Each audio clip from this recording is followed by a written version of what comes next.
కూర్చో వదిలేదు. రాష్ట్రంలో ఈరోజు రెడ్ బుక్ రాజ్యాంగంతో ఏ రకంగా అదుపు తప్పిపోతే పోలీస్ వ్యవస్థ ఎంతగా దిగజారిపోతుంది అని చెప్పడానికి నిదర్శనం ఈరోజు తెనాలిలో మన కళ్ళ ఎదుటే కనిపిస్తా ఉన్న సత్యం. ఈరోజు నిజంగా ఈ ఘటన చూస్తే ఎలాంటి దారుణమైన పరిస్థితులు కనిపిస్తాయి అని అంటే, ఈరోజు రాష్ట్రంలో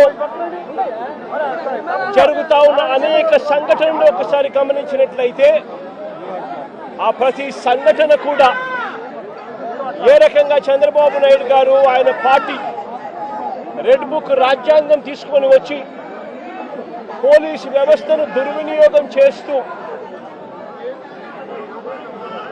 తనకు వ్యతిరేకంగా ఏ గొంతు వినిపించినా కూడా ఆ గొంతును అణగదొక్కే కార్యక్రమంలో భాగంగా ఏ రకంగా చంద్రబాబు నాయుడు గారు దగ్గరుండి వైఎస్ఆర్సీపీకి సంబంధించిన మాజీ మంత్రుల మీద, మాజీ ఎమ్మెల్యేల మీద, నాయకుల మీద, కార్యకర్తల మీద, సోషల్ మీడియా కార్యకర్తల మీద ఏ రకంగా తప్పుడు కేసులు పెడతా ఉన్నాడు, ఏ రకంగా తప్పుడు సాక్ష్యాలు సృష్టిస్తూ ఉన్నాడు, ఏ రకంగా వాళ్ళని జైళ్ళల్లో పెడతా ఉన్నారు, ఏ రకంగా చట్టాన్ని చేతిలోకి తీసుకోవడం ఒక పరిపాటిగా మారిపోయింది అనడానికి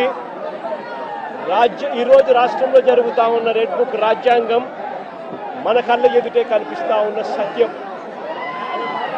ఆ రకంగా రెడ్ బుక్ రాజ్యాంగాన్ని ఉపయోగపెడుతూ అదుపు తప్పిపోతే పోలీస్ వ్యవస్థ, ఆ పోలీస్ వ్యవస్థ ఎలాంటి వికృత రూపం దాలుస్తుంది అని చెప్పడానికి నిదర్శనం ఈరోజు తెనాలిలో జరిగిన ఘటన.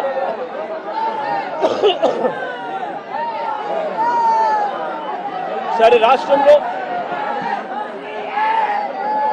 ఇంత భయానక పరిస్థితుల మధ్య తెనాలిలో అసలు ఏం జరిగింది, తెనాలి ఘటన ఎందుకు ఇంత అన్యాయమైన ఘటన అని చెప్పి ఒకసారి లోతుల్లోకి అందరం కలిసికట్టుగా పోదాం.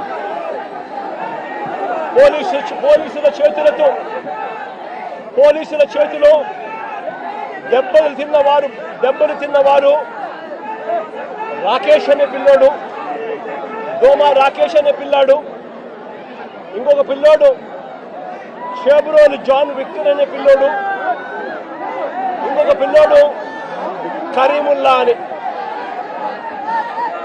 దళితులు, మైనారిటీ వర్గానికి చెందిన వ్యక్తి ఇంకొక పిల్లాడు. అంటే అణగారిన వర్గాలు, అంటే సామాజికంగా ఆర్థికంగా వెనకబడిన వర్గాలు. ఒకసారి ఈ ఘటన ఎలా జరిగింది అనేది ఒకసారి గమనించండి. రాకేష్ అనే పిల్లోడు అసలు తెనాలిలో కూడా ఇక్కడ ఉండడు. తాను జొమాటో అనే కంపెనీలో ఉద్యోగస్తుడు. హైదరాబాద్లో తాను పనిచేస్తూ ఉన్నాడు. హైదరాబాద్లో పనిచేస్తూ ఉన్న ఈ రాకేష్ అనే పిల్లాడు, జొమాటో అనే కంపెనీలో పనిచేస్తూ ఉన్న ఈ రాకేష్ అనే పిల్లోడు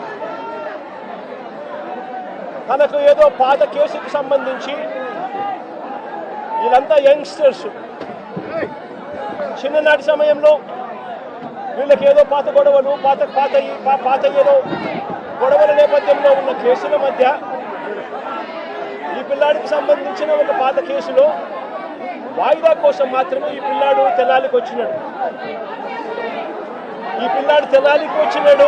కానీ ఈ పిల్లాడు ఇక్కడ పనిచేయడంలా, ఈ పిల్లాడు ఇక్కడ ఉండడంలా, హైదరాబాద్లో పనిచేస్తూ ఉన్నాడు జొమాటో అనే కంపెనీలో. ఈ పిల్లాడిని చూడడానికి ఈ పిల్లాడు ఫ్రెండ్స్ వచ్చారు. ఈ పిల్లాడు కూడా పాలిటెక్నిక్ మెకానికల్ చదివిన పిల్లాడు. ఈ పిల్లాడిని చూడడానికి ఈ పిల్లాడు ఫ్రెండ్స్